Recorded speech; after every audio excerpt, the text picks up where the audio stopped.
right away. Right away. Don't know just how to begin. Right away. Right away. Just let the ideas flow.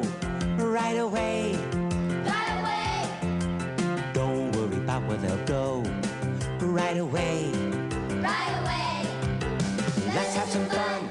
Now we began. Just keep on riding, cause it's so exciting. Right away.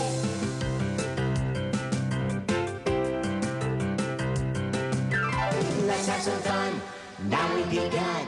Just keep on riding, cause it's so exciting. Right away. Right away. Right away.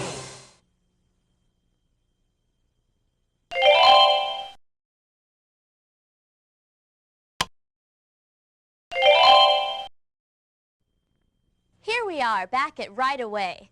We have received some wonderful stories written by students like you from all across the nation. Today is no exception.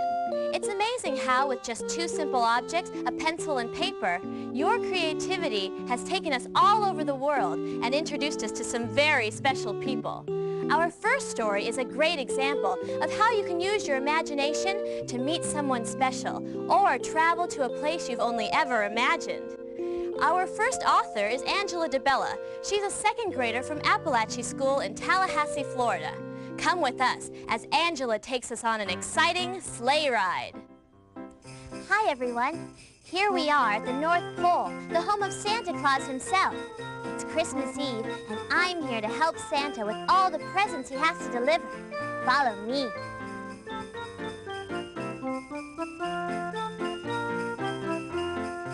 And Bobby Jones from Minneapolis wants a football. Check. Hi, Santa. Hi, Mrs. Claus. Well, Angela, what are you doing up here at the North Pole and on the night before Christmas? I thought you could use some help, so here I am. Oh, we're so glad you're here, Angela. The list of children that have been nice is extremely long this year. We could really use your help. Well, I'm ready. What should we do first? Let's make some hot cocoa. Oh, Santa always loves a cup of cocoa before he goes on one of his sleigh rides.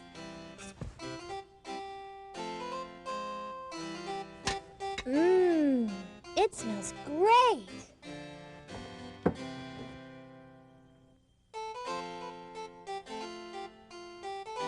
Here's your cocoa, Santa. Well, thank you, Angela. Delicious. Well, what can I do now? Would you please feed the reindeer for us? Oh, I'd love to. Right that way. Oh. You know, Rudolph, your job is very important because you light the way so that Santa can see where all the houses are all over the world.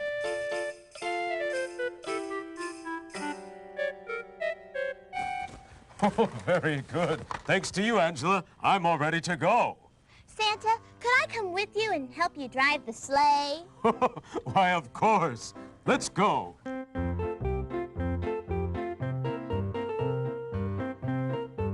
This was the best part of all. I got to help Santa deliver presents to all the good little boys and girls.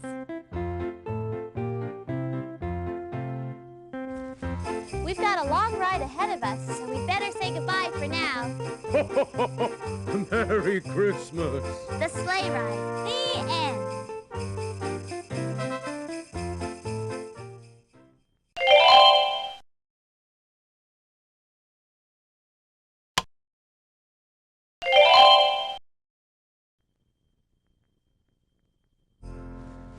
My favorite part of this job is reading all the scary stories that you've written for us. Ooh, you know, the kind that make your skin crawl and your spine tingle. Ugh. A good scary story has all the ingredients of suspense and mystery, and our next author has me holding on to my breath till the very, very end. Jennifer Wisdom, a third grader from Central Elementary in Duncanville, Texas, has her characters clean everything up in The Thing in the Gym. Yeah, my name is Peter, and I want to tell you a true story about the thing in the gym. Well, people say that it's a ghost that lives in the gym, but I never believed them. My story begins I was in the gym playing basketball with my friend when my tooth got accidentally knocked out. Oh, man, sorry. Oh, it's okay. It's just my back tooth. There it is. Wow. Here, I'll just stick it up here and I'll take it home later when I go home. Okay, come on, let's keep playing. After playing, I forgot about my tooth and went home. Oh, man, look at the time. I gotta go home. Yeah, me too. Let's go.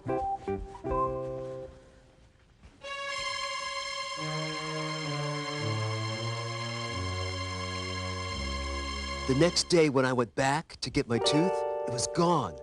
So I asked the janitor if he'd seen my tooth. Have you seen a tooth? A tooth, you say? No, I found a banana peel and some smelly gym socks and an autographed picture of Neil Sedaka. But no tooth. Ah, don't worry, son. Your tooth will grow back. Hey, maybe the thing in the gym took it. Or maybe it was a ghost. Oh, I don't believe in ghosts. Well, maybe and maybe not. I gotta go clean the showers. Later, dude.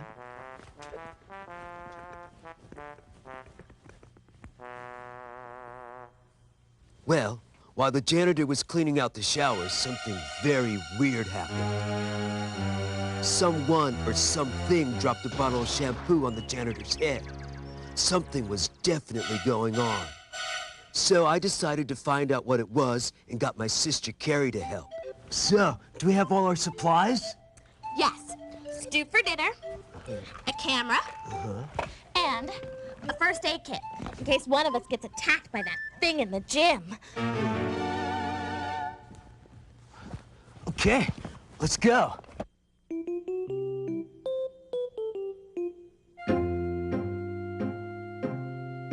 I don't see anything. Just some balloons and streamers for the dance tomorrow night. Let's go home. No, this is where all the mysterious accidents have occurred. In the gym and in the boys' shower room. Come on. Well, I'm not going in there. P.U. Quiet. I think I hear something. Suddenly, we heard popping sounds, and that's when we saw it. I'll get it. You take a picture. Take a picture. I got it. Let's go home. I got it. I got the film developed. Good. Let me see it. It's all furry, with big teeth and a mask on. It's a raccoon. You mean that terrifying thing in the gym? Was just a raccoon? That popping sound we heard was the raccoon popping the balloons from the dance. Yeah, and everyone knows raccoons like to steal things. He probably took your tooth and dumped the shampoo on the janitor's head. Hey, let's call the zoo and get them to come capture the raccoon and take care of him. Good idea. The next day, the zookeeper met us at the gym. So, you say you have a wild beast for the zoo? No, it's not a wild beast. It's a raccoon. What? No man-eating, vicious, slobbering wild beast? No. Good. Come on. Let's go catch that raccoon. Here, little raccoon. Come here. Come here, little raccoon. It's got your tooth. Give it to me. It's got lots of people's teeth. Take it, and I gotcha! All right, now I'm gonna take you to the zoo and give you a nice new home. Well, we gotta go. Bye, kids. Thanks.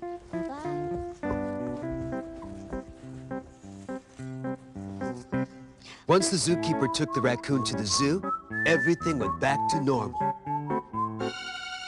Until weird things started happening in the cafeteria.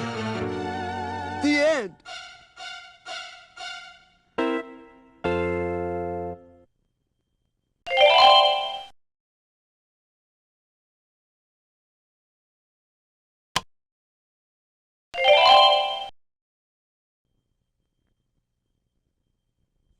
Sometimes it's hard to know how to even start a story. Well, one way is to write about something or someone you know very well. Like, let's say, for example, your dog Fido. Ruff, ruff. Or your weird Aunt Bertha. Well, our next author gives us a peek at someone he knows very well. Garrett Benally, a 5th grader from Ojo Amarillo School in Fruitland, New Mexico, introduces us to his favorite person in My mom. I was born in Shiprock, and when I was a baby, I saw my mom. I heard her laugh.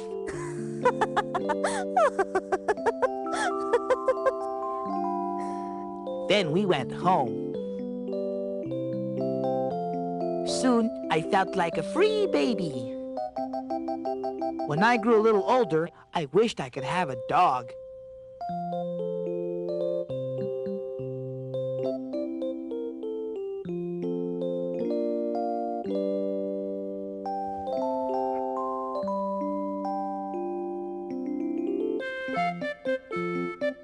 I think it was the best time of my life.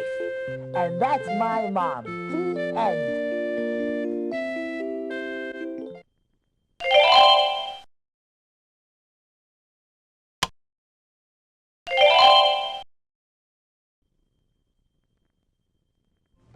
Writing is fun because you can create anything you want. In just this past year, our young authors have created space aliens, monsters, time machines, and terrible villains. It's always enjoyable for us to see what your imaginations have conceived. I especially enjoy stories that give us a glimpse of a time long ago. Ashley Hudspeth, a student at Booker T. Washington School in Mesa, Arizona, lets us see what might happen if we were caught up in a time warp. Once there was a boy named Tom who always played baseball with his friends Bob and Joe. Okay, you play outfield, Tom, because you're not very good at batting. Yeah, like you're really good at catching. Okay, you guys. Joe hit the ball out to left field and Tom yelled, I got it! I got it! Suddenly, everything went dark. When Tom woke up, he was no longer on the baseball field. He was in a medieval castle. I've got it! I've got it! Where am I? Oh, look at all these jewels! Oh, and all this delicious food. Toto, we're not in Kansas anymore. I don't know where I am, but I better eat. Tom ate and ate until suddenly the wind blew a window open and Tom looked outside to see a beautiful garden. This looks like my mom's garden, but something's different. I'm gonna investigate.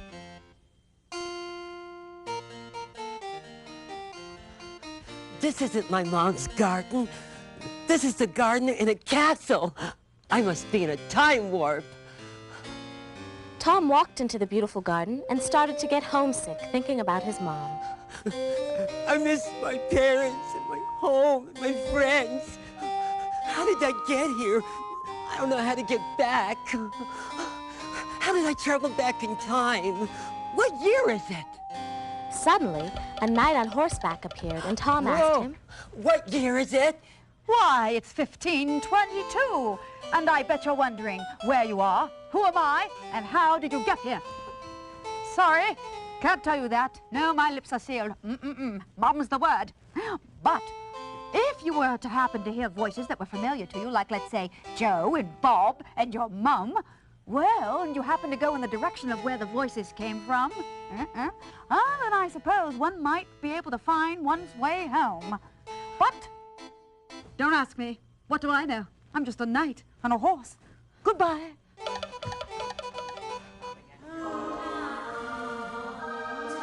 Joe, Mom, Bob, I'm coming. Tom! Mom, Bob, Joe, I'm coming. Tom, wake up! I'm back. Bob, Joe, you don't believe what happened to me. I was in a time warp, and I went to a castle, and there was a lot of delicious food there, and some nice jewels, and a strange man on a horse who helped me, I think. Tom, you got hit on the head with a ball? Yeah, it was just a dream. But it was real. Yeah, right. Quit goofing around, Tom. Let's play ball. Yeah. Come on, let's play ball. But this time, I bat. And so, Tom never told anyone else about his adventure in the time warp again.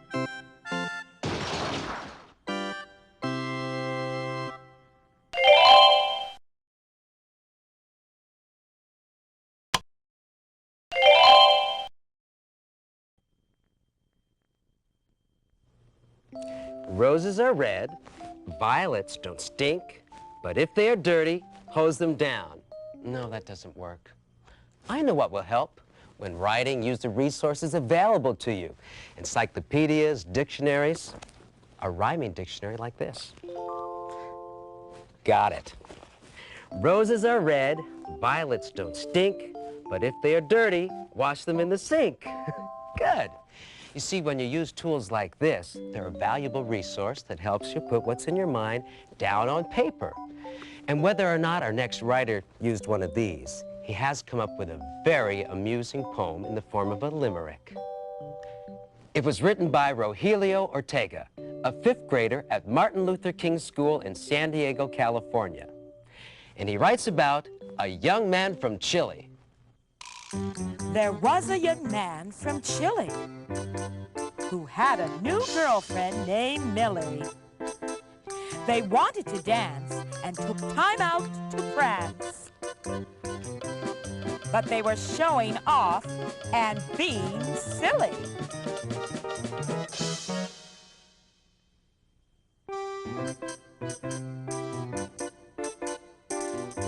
The young man from Chile.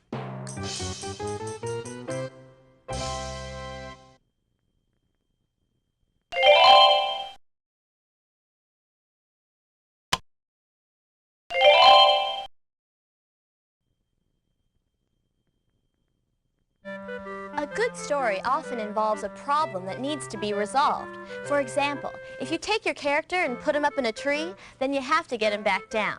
Remember, a problem for your character doesn't have to seem important to you, only to him or her. Courtney Morris is from Corpus Christi, Texas. She's a 1st grader at Annaville Elementary. Courtney tells us about her problem and how she solved it in her story entitled The Apple. Once, our teacher got a red apple. Oh, thank you so much. It's so shiny and red. Hi there, teacher. You're looking pretty today. Oh, what a sweet apple. Oh, I'm not going to eat you. I'm going to leave you here on my desk so I can look at you all the time. I love you, you sweet little apple. Teacher. What? Can't you see I'm talking to my apple? It's time to go home. Oh, yes. Good night, everybody. Good night. See you tomorrow. Good night. Good night. Good night, my sweet little apple. Good night.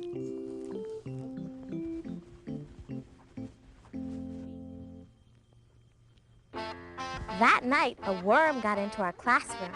Let's see what's on this desk. There's books, pencil, an eraser, and an apple. An apple? Oh, no. Come here, you big, juicy apple. This is delicious. The next day, our teacher noticed the apple was gone. Good morning, students. Now, everyone open up your books to page...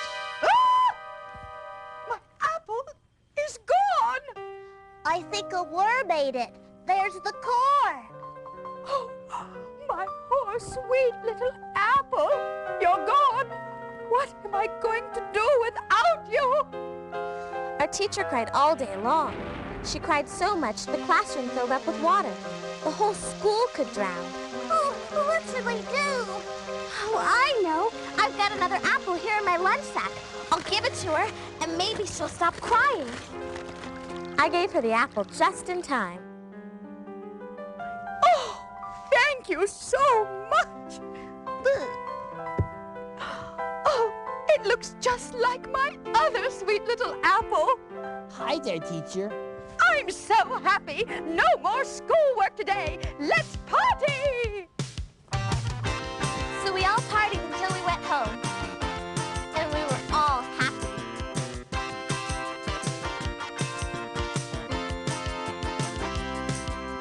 Oh, good night, everybody. Good night. See you tomorrow.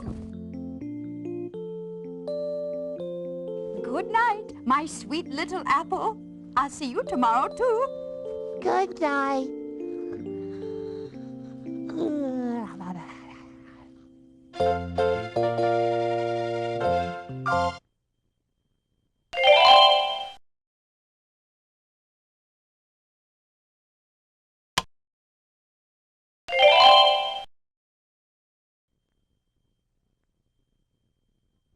Oh, Joe, I can't wait. Oh, I can't wait. I can't wait to do this next story. It's going to be so much fun. Fun. It's great when a writer can make the reader have just as much fun as they had in the story. In fact, writing is all about sharing feelings and experiences. The next experience our author shares with us is playing. Christy Chitwood, a second grader from J.J. Izzard Elementary in Van Buren, Arkansas, tires us out in her story, I Can't Wait to Play. I can't wait to play because I'm going to have fun. First, I'm going to play with my friend. You're it. No, you're it. Yes, you're it. You're it. You're it. You're it. You're it. Then, I'm going to play with my cousin. Come on, hopscotch. My turn. Go, faster, faster, faster.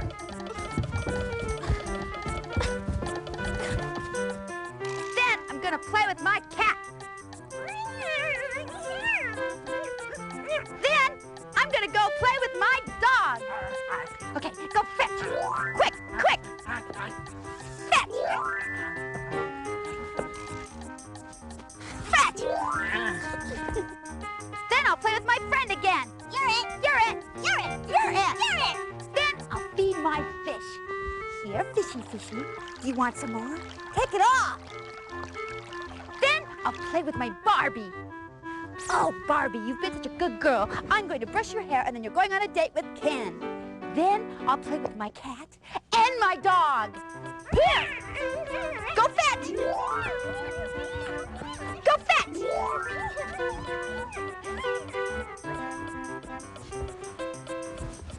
Hey! Where is everybody? Oh, well, I can't wait till recess because I'm going to play again and I'm going to have fun!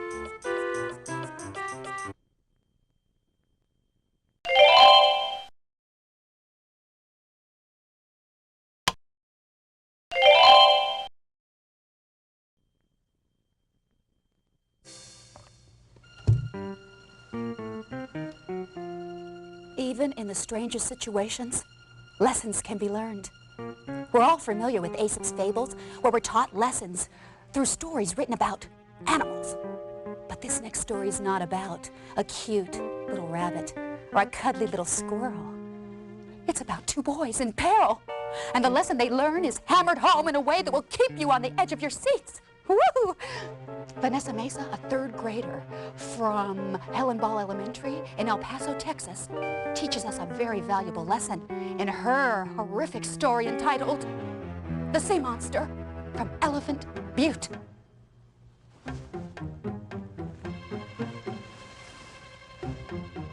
Submitted for your approval, the date March 7th, 1993. The place, a cold, foggy lake called Elephant Butte. Two kids on an innocent fishing trip are about to have the adventure of their lives in the scary zone. Picture this. Two kids, Jerry and Jason, fishing in the middle of Elephant Butte. Their mother was on the shore making supper. Jason, the oldest boy, was also known as a big brat. He was always teasing his younger brother, Jerry. Oh, Jerry, what's that coming over here? It's coming right towards you. It's a shark! Got you. Knock it off, Jason. Finally, Jerry snagged a fish. I got one. It must be a big one, because I can hardly reel it in. Oh, it's too bad. Are you a big wimp? No, really. I can't do it myself. Oh, let me help you. It was getting harder and harder to reel it in. The boys were getting scared. Jason, it's been an hour. My hand hurts. Jerry, I don't think this is any ordinary fish. Jerry? Jerry! Are you okay? Jerry, answer me! Oh, no. Mom's gonna be really mad when she finds out about this. Jerry! Suddenly, the boat was bumped. Jason became very scared. Then he saw it. Scales skimming the top of the water. Jason's boat was being pushed toward a waterfall. Oh, no. I'm being pushed over a waterfall. I better hold on! Jason swam to shore, found his mother. Mom, a big sea monster pulled Jerry into the water, and then it pushed my boat over the waterfall. Jason, were you teasing your brother again? Now, where is he? I don't know, Mom, really. Well, we have to find Jerry. Come on, we'll find out the truth. It is the truth, Mom. Jerry! Jerry! Jerry! Jerry! There he is, Mom. Oh, son, speak to me. Wake up, Jerry, wake up. Jason, Mom, what happened to me? I got bite marks all over me. You were bitten by a sea monster, remember? Jason, there's no such thing as sea monsters. Maybe it was a dog or a hungry little fish. Come on, let's get you to the doctor.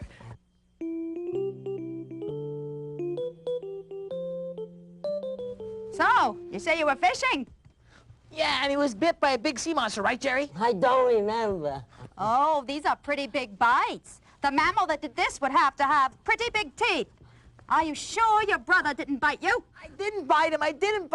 Why won't anyone believe me? Don't worry. You'll be better in no time.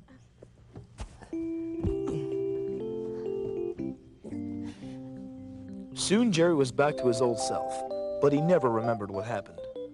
Now, let's try to sit down and have a normal dinner like a normal family, and keep your teeth to yourself. But it did happen. You remember, don't you, Jerry? You were bit by a big sea monster, remember? No. What's for dinner? Fish! This reminds me of someone. They never went fishing in Elephant Butte again after the attack. And as for Jason, he was never a brat to Jerry again, because he had entered the scary zone.